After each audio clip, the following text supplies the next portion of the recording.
इसमें हम आपको आज सूरदास के जो पद हैं, जिनमें सूरदास जी जो हैं वह पदों के कवि हैं, इनके द्वारा ये रचना की गई है। इस विषय में हम आपको बता रहे थे कि अब हम आपको बताते हैं कि पदों का जो संकेत है उस रूप में। फिर आपको हम बताएंगे ओढ़ो तुम हो अति बड़भागी।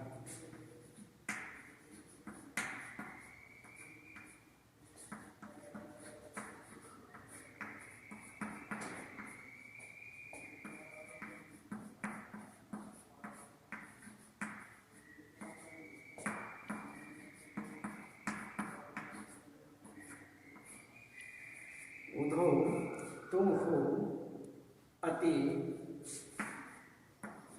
बड़भागी। आगे लिखा है गुर चाटी जो पागी। गुर चाटी जो पागी।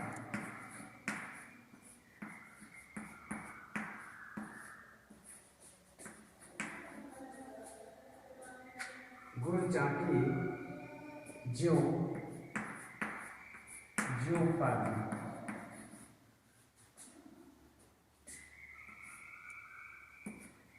इसमें ये हुआ। और इसी ही प्रकार से एक यहाँ पर दूसरा देते हैं मन की मन ही मांझ रही। मन की मन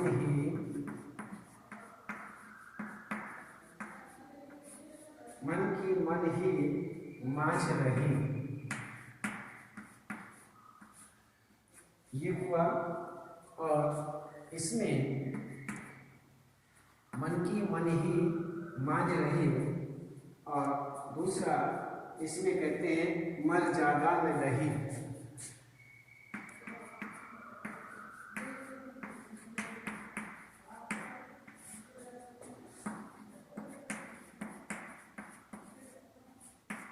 मर जागा न रही।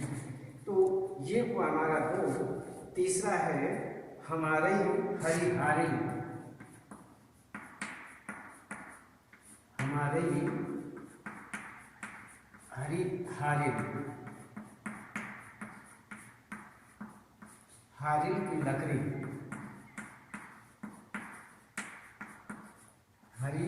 हारिल की लकड़ी। और जिनकी मन चक्री।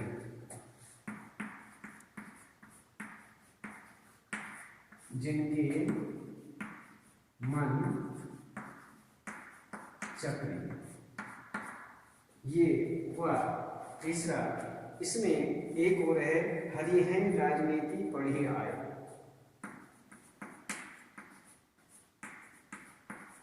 हरि हैं राजनीति पढ़ी आए।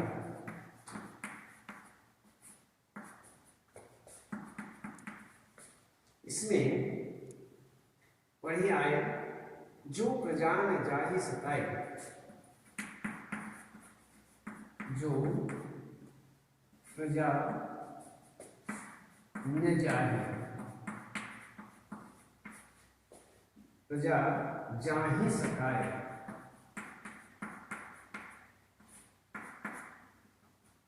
जो प्रजा न जाहि सताए। इसमें इनके संकेत रूप में ये सामने है। तो उधव तुम हो अति बड़ भागी। और आगे कहते हैं गुर चाटी जो पागी। इसमें ये गुर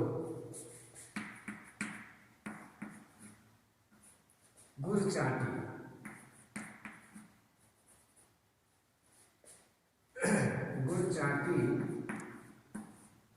जो पागी।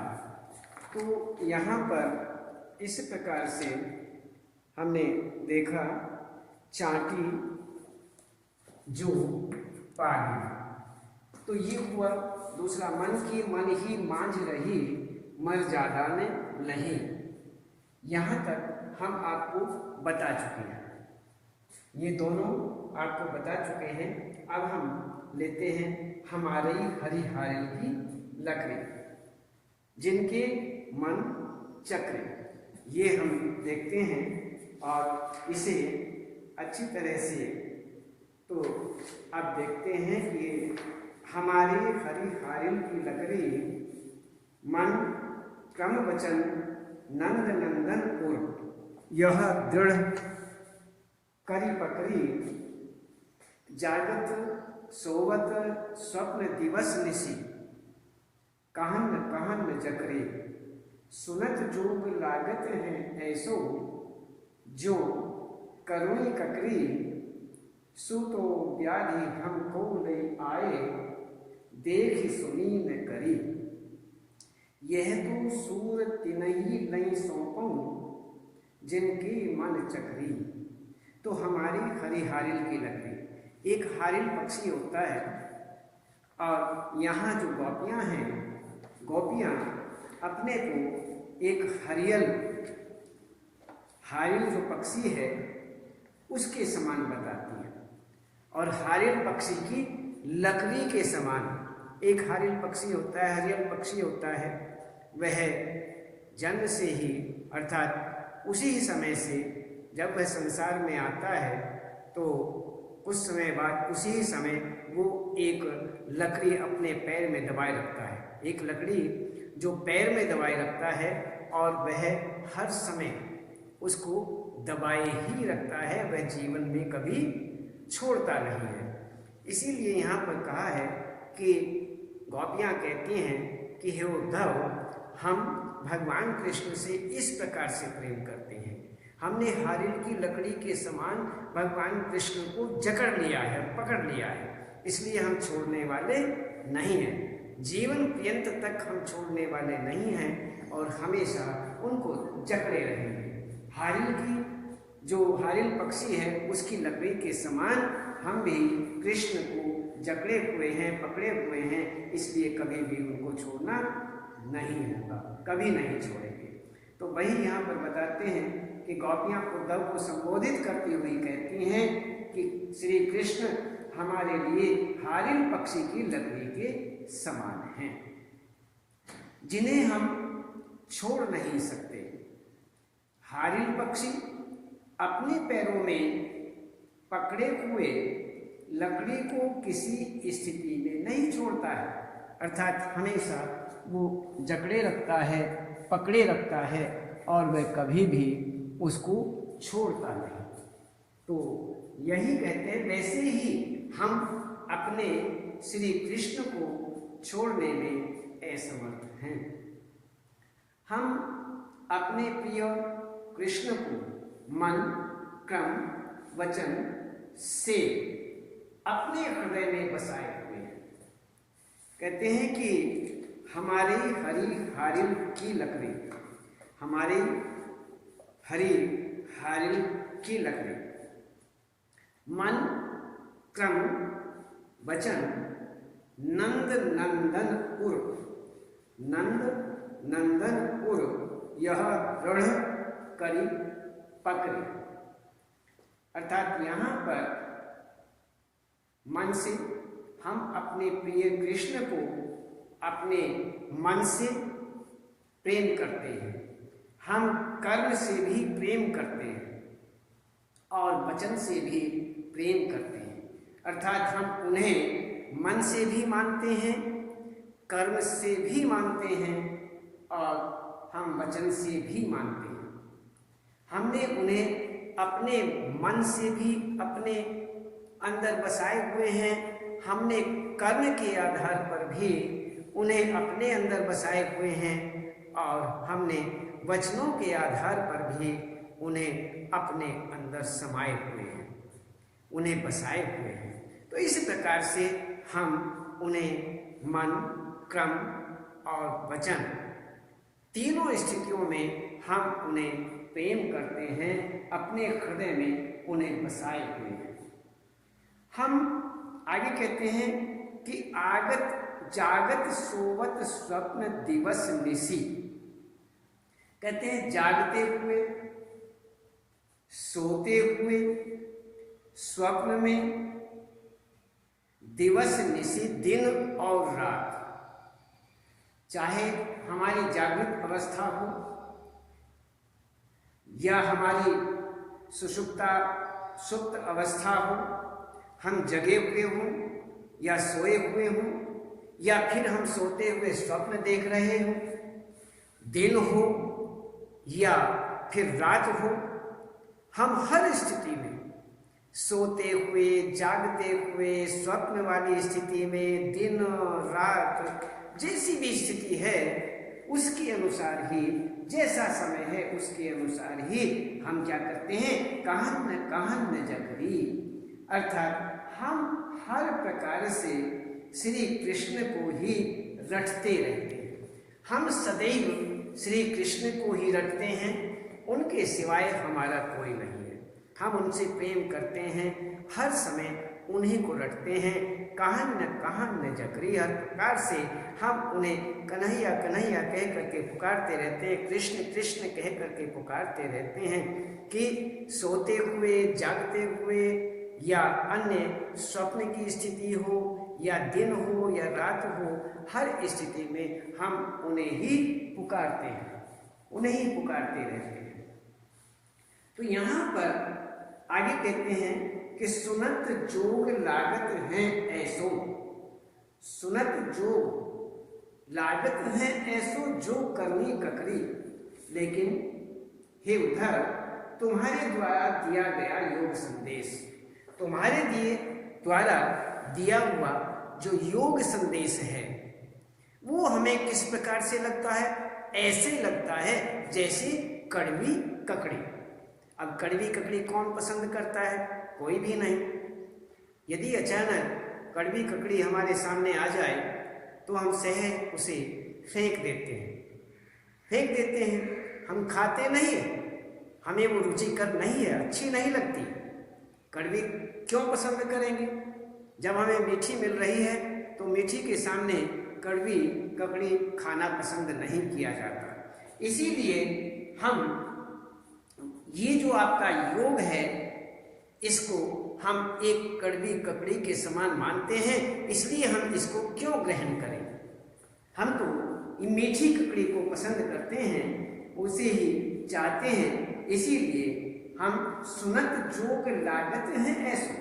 आपका योग सुनकर के हमें ऐसा लगता है जैसे यो जो करोई ककड़ी, अर्थात कड़वी ककड़ी के समान। सो तो व्याधि हमको ले आए। कहते हैं वैसे यदि देखा जाए कि यहाँ पर तुम्हारे द्वारा दिया गया योग संदेश कड़वी ककड़ी की तरह प्रतीत होता है, जिसके प्रति किसी प्रकार की रुचि हमारी नहीं है। योग साधना तो हमारे लिए ऐसा रोग है, सो तो व्याधि हमको लई आए, देख सुनी न करी। अर्थात न देखी न सुनी, तो ये सारी स्थितियां जो हैं आए, देखी सुनी न करी। कहते हैं ये जो तुम्हारे द्वारा योग संदेश आया है इसमें हमारी रुचि नहीं है। ये योग साधना जो है यह तो हमारे लिए ऐसा रोग है, ऐसी बीमारी है जो जिसके बारे में न तो पहले कभी हमने देखा है, न कभी हमने इसके विषय में सुना है, और ना ही कभी हमने इसको भोगा है, प्रयोग किया है। न हमने सुना, न देखा, न भोगा। इसलिए हमारे लिए ये व्यर्थ है, बेकार है, इसमें हमारी रुचि नहीं है, हम इसकी ओर झुकने वाले नहीं हैं। हे उद्धव, आगे कहते हैं कि यह तो सूर तिनहि नहीं सौंपऊ, जिनके मन चक्री, एक चक्र के समान, जिनका मन स्थिर नहीं होता है, जो हर समय एक विचार मन में लाने के बाद पुनः दूसरे विचार को अपने मन में ले आते हैं, पहले विचार को समाप्त कर देते हैं। इसी प्रकार से पुनः दूसरा विचार मन में लाए, उसके बाद उसे भी समाप्त कर देते हैं, उस पर भी टिकते नहीं हैं, स्थिर नहीं रहते हैं, फिर अन्य किसी विचार को अपने मन में ले लेते हैं। तो इस प्रकार से जिनका मन स्थिर नहीं है, जिनका मन स्थिर नहीं है, यह उनके लिए ये योग साधना जो है, योग संदेश जो है, यह तो उनके लिए है जिनके मन चक्री के समान है, जो स्थिर नहीं है, जो अपने मन को स्थिर नहीं रखते हैं। हमारी बुद्धि तो स्थिर है, हमारा मन तो स्थिर है। कहाँ पर स्थिर है? भगवान कृष्ण जो श्री कृष्ण हैं उनके प्रति हमारा मन जो है वो स्थिर स्थिति में है। हम तो एक जगह टिके हुए हैं, इसलिए हम भगवान से प्रेम करते हैं, एक जगह रहते हैं। और ये हे उद्धव, योग साधना का जो संदेश है तो उन्हें देना उचित है, उन्हें दो जिनका मन चक्री की तरह घूमता रहता है, जो एक जगह स्थिर नहीं होता है, घूमता रहता है, भटकता रहता है, तो जो एक जगह नहीं टिकता। हमारे लिए श्री कृष्ण अनन्य हैं, हम उनके अनन्य भक्त हैं, हमारा मन उनके प्रति दृढ़ है, अर्थात हम भगवान कृष्ण को, श्री कृष्ण को मन से चाहते हैं और हमारा मन उन्हीं के प्रति स्थिर है। इसलिए ये योग साधना जो है आप उनको देना जो अपने मन से स्थिर नहीं है, जो स्थिर मन के नहीं है, अस्थिर हैं, जिनका मन चक्र के समान घूमता रहता है, जिनका मन स्थिर नहीं रहता है। ये योग साधना अर्थात योग संदेश उन्हें देना। तो यहाँ पर ये बताया गया है कि ऐसा गोपियाँ जो हैं उद्धव को कहती हैं। क्यों? उद्धव ही योग साधना अर्थात योग संदेश लेकर के आया था। श्री कृष्ण का जो संदेश लेकर के आए थे, योग संदेश, वह श्री कृष्ण का संदेश, योग संदेश उद्धव लेकर के आए थे, इसलिए उन्होंने सीधा उद्धव को ही यहाँ पर संबोधित करके कहा है। तो आगे ये हुआ कि हमारे हरिहरिन की लकड़ी, मन क्रम वचन नंद नंदनपुर, यह दृढ़ परिपकड़ी, जागत सोवत स्वप्न दिवस निशी, कहन कहन जकरी, सुनत जोग लागत है ऐसो, जो करुणी ककरी, सूतो व्याधि हमको लई आए, देख सुनी न करी, यह तो सूरत नहीं लई सौंपो, जिनके मन चक्री। तो इसी प्रकार से ये आपका हुआ हमारे हरिहारिल की लकड़ी। अब देखते हैं हम चौथा, हरि है राजनीति पढ़ी आए, जो प्रजा न जाहि सताई। इसमें ये है कि हरि है राजनीति पढ़ी आए, समझी बात कहत मधु करके, समाचार सब पाए,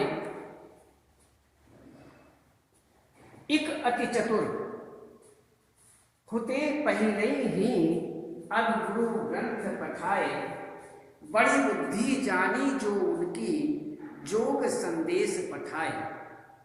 उद्धव भले जोग लोग आगे के, पर हित डोलत धाय, अब अपने मन फेर पाई हैं, चलत जो होते चुराए। ते क्यों अनीति करे आपुन, जे और अनीति छुड़ाए। राज धर्म तो यही सूर, जो प्रजा न जाए सताए। इसमें हरि हैं राजनीति पढ़ी आए। अब गोपियाँ जो हैं कहते हैं कि निसंकोच उद्धव से कह रहे हैं, उन्हें क्या संकोच, उन्हें किसी भी प्रकार का कोई संकोच नहीं है। वो निसंदेह निसंकोच उद्धव से कहते हैं कि हे भ्रमर रूप उद्धव, भ्रमर का, उसे भ्रमर का संबोधन दिया, संबोधित किस शब्द से कहा है, उसे भ्रमर बता दिया, भौरा। हे भ्रमर, हे भ्रमर उद्धव, भ्रमर रूपी उद्धव, अब तो श्री कृष्ण ने राजनीति पढ़ ली, आपकी योग संदेश को सुनकर पहले ही समझ गई थी। हम इस बात को पहले ही समझ गए थे कि यहाँ पर श्री कृष्ण जो हैं वहाँ जाने के बाद राजनीति पढ़ चुके हैं। आप हैं, आपने भी उनसे राजनीति पढ़ ली है, वह राजनीतिज्ञ हो गए हैं। तो इस प्रकार से हम कहते हैं हरि हैं राजनीति पढ़ी आए। तो गोपियां निसंकोच उद्धव से कहती हैं कि हे भ्रमर रूप उद्धव, अब तो श्री कृष्ण ने राजनीति पढ़ ली। आपके योग संदेश को सुनकर के पहले ही हम समझ गई थी, किंतु अब समाचार जानकर पूर्ण विश्वास हो गया है कि श्री कृष्ण राजनीति पढ़कर और चतुर हो गए हैं। हे उद्धव, हरि है राजनीति पढ़ी आए, समझी बात कहत मधु करके समाचार सब पाए। कहते हैं कि इस प्रकार हे उद्धव, आप पहले ही चतुर थे, उस पर भी आप अपने गुरु श्री कृष्ण से राजनीति का ग्रंथ पढ़ आए हैं। राजनीति का ही यह प्रभाव है कि बुद्धि चातुर्य में श्री कृष्ण इतने कुशल हो गए हैं कि योग का ही संदेश भेज दिया। समझी बात कहत मधु करके समाचार सब पाए। क्या आगे कहते हैं कि इक अति चतुर होते पहले ही, कहते हैं तो पहले से ही होशियार थे, पहले से ही चतुर थे, और आगे और चतुराई आ गई है। क्यों?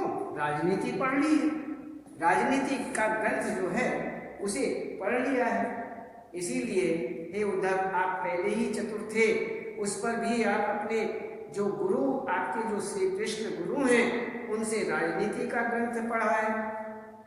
इसलिए राजनीति का ही यह प्रभाव है कि बुद्धि चातुर्य में श्री कृष्ण इतने कुशल हो गए हैं कि योग का ही संदेश भेज दिया, अर्थात योग संदेश भेज दिया। स्वयं नहीं आए, जबकि उन्हें स्वयं आना चाहिए था, स्वयं आना चाहिए था। वे स्वयं ने आकर के आपके द्वारा ये योग संदेश भेज दिया, जो कि हमें वह प्रिय नहीं है। जो हमें प्रिय था वह उन्होंने किया नहीं है, वहाँ राजनीति वाला कार्य किया है। तो हे उद्धव, आगे कहते हैं बड़ी बुद्धि जानी जो उनकी योग संदेश पठाए। आगे कहते हैं उद्धव भले लोग आगे के पर हित डोलत थाए। हे उद्धव, पहले के लोग कितने भले थे, पहले जो लोग हुआ करते थे वो कितने भले भोले थे, यह हमें आश्चर्य होता है। जो दूसरों की भलाई के लिए भागे चले आते थे, कितने भले थे जो दूसरों की भलाई के लिए, विशेष रूप से दूसरों की भलाई के लिए भागे चले आते थे, बीच में रुकते नहीं थे, हर प्रकार का भला करने के लिए दौड़ते चले आते थे। इतना सब जान लेने पर तो हम इतनी तो आशा करती हैं कि हमारे मन को श्री कृष्ण ने जाते समय चुरा लिया था। कहते अब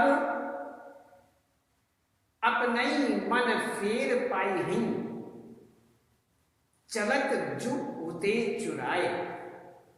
कहते हैं कि ये तो हम अब जान लेने पर तो हम इतनी तो आशा करती हैं कि हमारे मन को श्री कृष्ण ने जाते समय चुरा लिया था, उसे हम पुनः प्राप्त कर लेंगे।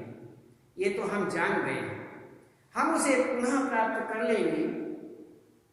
आश्चर्य यह है कि जो दूसरों का अन्याय करने से रोकते रहे, अन्याय कि दूसरे पर अन्याय नहीं करना चाहिए, न्याय करना चाहिए, जो दूसरों पर अन्याय करने से हमेशा रोकते रहे, वह आज अन्याय पर अड़े हुए हैं। वे स्वयं अन्याय करने के लिए तैयार हैं, वो स्वयं अन्याय कर रहे हैं। तो ये तो श्री जो आश्चर्य इस बात का है जो श्री कृष्ण दूसरों को अन्याय करने से रोकते रहे, वे स्वयं अनीति के रास्ते पर क्यों चल पड़े? उन्हें अनीति नहीं करनी चाहिए थी, उन्हें हमेशा नीति पर ही अड़िग होना चाहिए था। ये स्थिति उनके मन में कैसे उत्पन्न हो गई? वे स्वयं अनीति के रास्ते पर क्यों चल पड़े? वे प्रेम के स्थान पर अब अपने मन फेर पाए, चलत जो होते चुराए, ते क्यों अनीति करई आपुन, जे और अनीति छुड़ाए। कि वह स्वयं अनीति के रास्ते पर क्यों चल पड़े, जो दूसरों के अन्याय करने से भी, दूसरों को अन्याय करने से भी रोकते थे। इस प्रकार से आगे कहते हैं कि राज धर्म तऊ यही सूर, राज धर्म तऊ यही सूर, जो प्रजा जाहि सताए। कहते हैं यहां पर वे प्रेम के स्थान पर योग संदेश, प्रेम के स्थान पर योग संदेश भेजकर हमारे ऊपर क्यों अन्याय कर रहे हैं? हम जानते हैं कि वह कभी भी अन्याय करने वाले नहीं थे। वह दूसरों को भी शिक्षा यही दिया करते थे, दूसरों को भी अन्याय करने से रोकते थे, लेकिन आज वो स्वयं अन्याय करने पर अड़ गए हैं। और इसलिए उन्होंने हमारे लिए योग संदेश भेज करके हमारे ऊपर क्यों अन्याय किया है, हमारे ऊपर क्यों अन्याय कर रहे हैं? यदि देखा जाए उन्हें हमारे पास आना चाहिए था।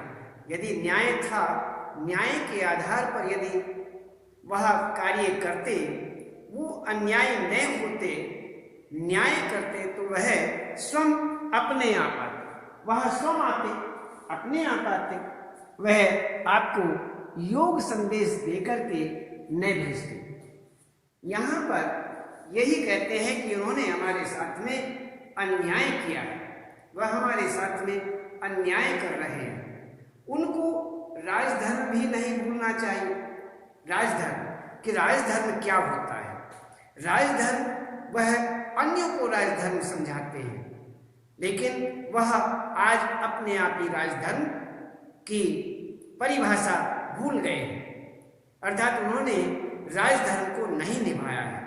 इसीलिए कहते हैं कि उन्हें अपना जो राजधर्म है, अर्थात राजा का जो धर्म होता है, नहीं भूलना चाहिए। राजधर्म के अनुसार प्रजा को न सताकर उनकी भलाई का ध्यान रखना चाहिए। कहते हैं राजधर्म जो होता है, राजधर्म जैसे कहते हैं ना, ते क्यों अनीति करें आपुन, जे और अनीति छुड़ाएं। आगे कहते हैं राजधर्म तो यही सूर, जो प्रजा न जाहि सताए।